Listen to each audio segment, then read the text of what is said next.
with us on the topic, how sterling credentials can be your partner on the journey to excellence. Join me in welcoming Julianne Stevenson.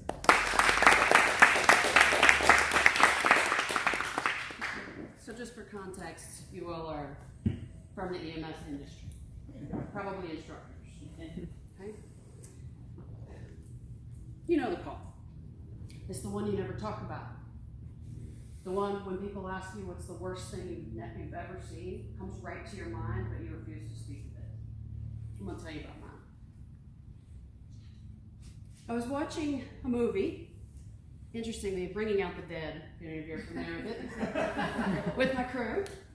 And just as the scene comes along where the ambulance rolls over, we get toned out for a rollover.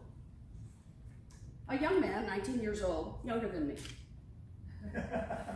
Well, younger than I was at the time. Had left work at the restaurant where we found out later, had been drinking. He was speeding in and out of traffic on a community roadway when he hit the median. And he went over the median, tearing off the top of a crepe myrtle and crashing into a white van full of a family of 5, 3 children. The van rolled, stopped short of rolling off into the creek.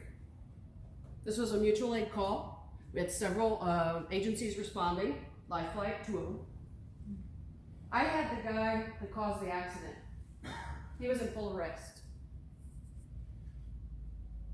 I don't know where I missed it in my educational experience, but as we all know, trauma arrests do not survive, less than 2%. The guy was bloody, he was squishy, and it wasn't my fault that he didn't live, but I didn't know that. His feet were trapped. Took us a while to get him out of the vehicle. The line had started in his neck because of all the blood came out immediately because the tape wouldn't stick. Even then, the call didn't really impact me.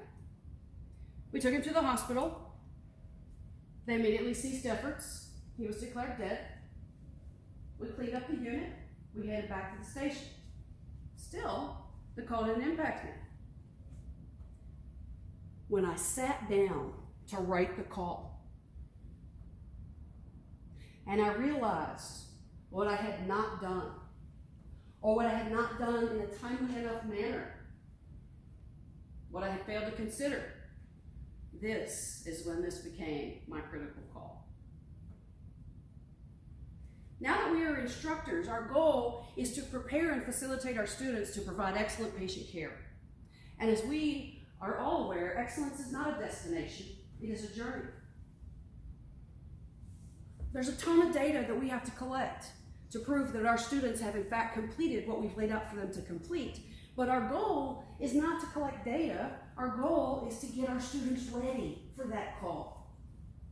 Sterling Credentials was designed with that goal in mind. The instructional goal. Yes, we collect the data that you need to submit to the accrediting body to prove that you're doing your job. But more to the point, we provide and facilitate the methodology that prepares your students to do what their job is going to do.